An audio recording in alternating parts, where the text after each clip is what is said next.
Good morning. Today I want to do an experiment. This over here.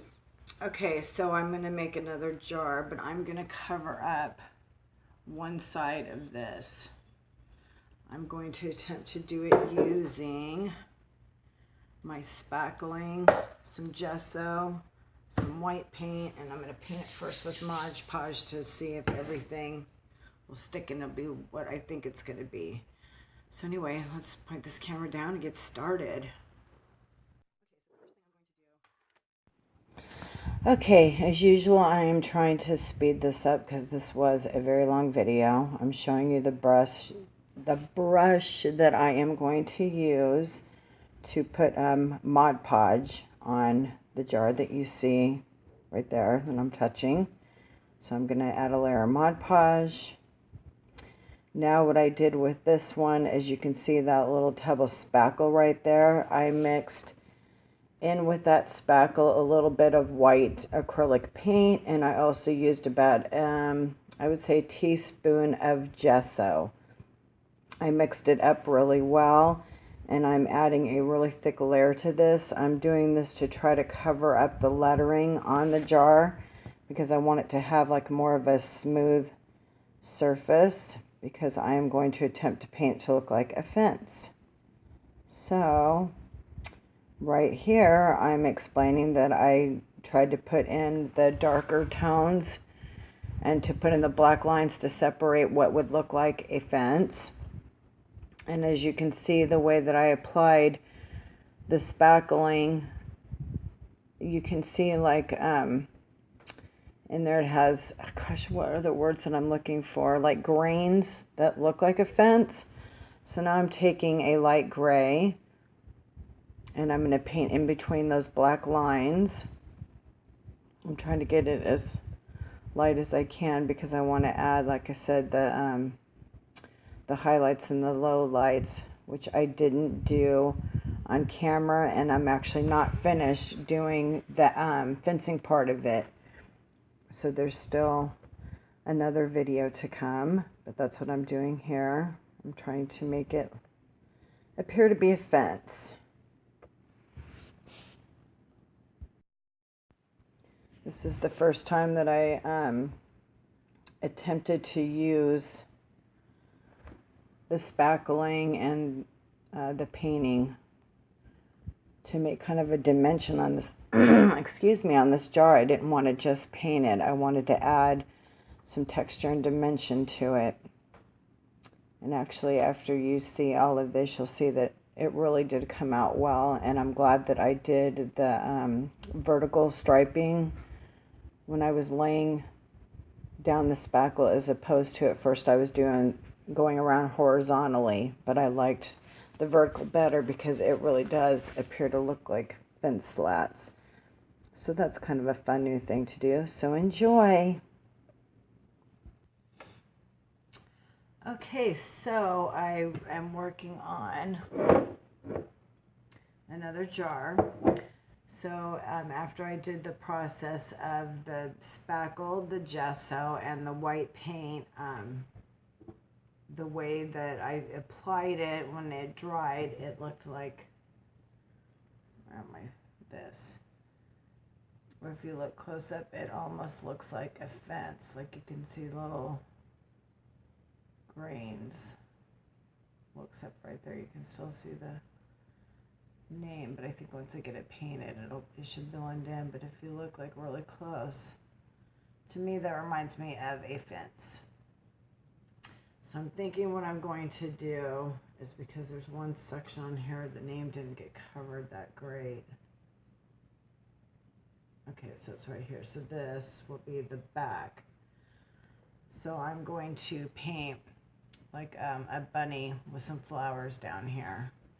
And this will be another container jar.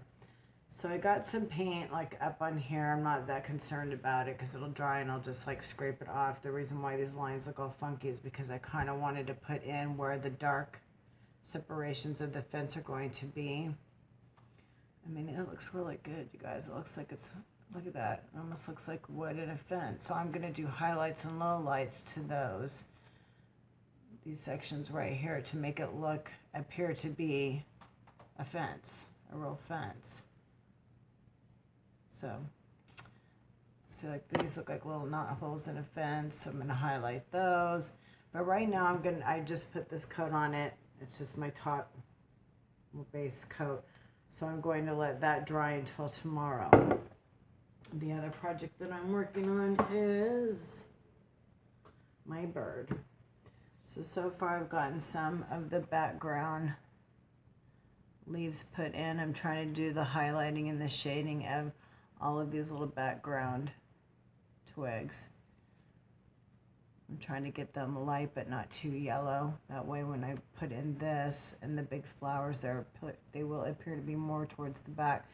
So I'm going to use like a muted forest green will be my next one, and then I'll be able to put in the flowers. And like I said, the flowers are going to be really pale. So anyway, that's where I am with that so far. And then when I go to drill it, I'm going to do diamond drills in the bigger flowers and the bird. That way they stand out more and this stuff will go farther in the back. That's my plan. We'll see how it works. Just because that's my plan doesn't mean that that's exactly how it's going to work, but we'll see.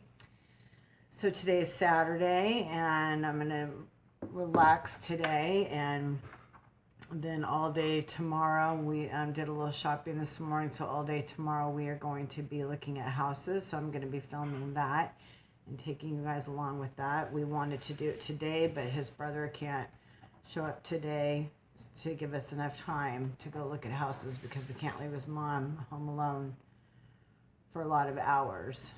So we're going to wait for his brother to get here tomorrow, and that way we can spend all day looking at houses. And I'm hoping to get to, I believe I had about 7 houses that I want to really take a good look at. So we'll see how that goes tomorrow. But for today, those are the 2 projects that I'm working on. So enjoy the process on both of them and stay tuned. And I will see you guys in the next video. Thank you for stopping by. If you haven't subscribed, please do so.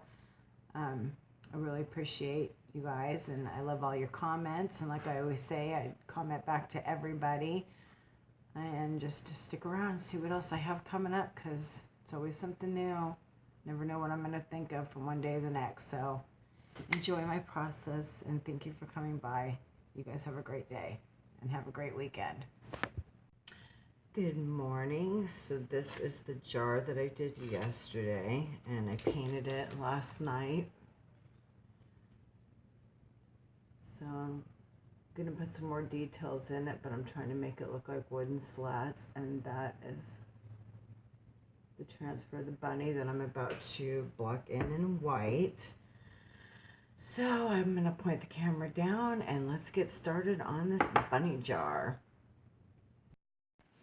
Okay, surprise, voiceover again. This actually took me a long time to do too, so I figure I would do the voiceover on this one. I am right now blocking in where the bunny and the flowers would be, just so I know as a reference where to go with the drills that I'm going to be using. So like I said, right now I'm just blocking the bunny in with white, and I will be blocking in the little flowers. So enjoy the rest of this video with some music, and I appreciate you guys always coming by. If you haven't subscribed, please do so. And if you have, thank you guys so much. You know how much I love you. And I will see you in the video later today of house hunting. So thanks a lot, you guys, for coming by. And everybody have a great and blessed Sunday.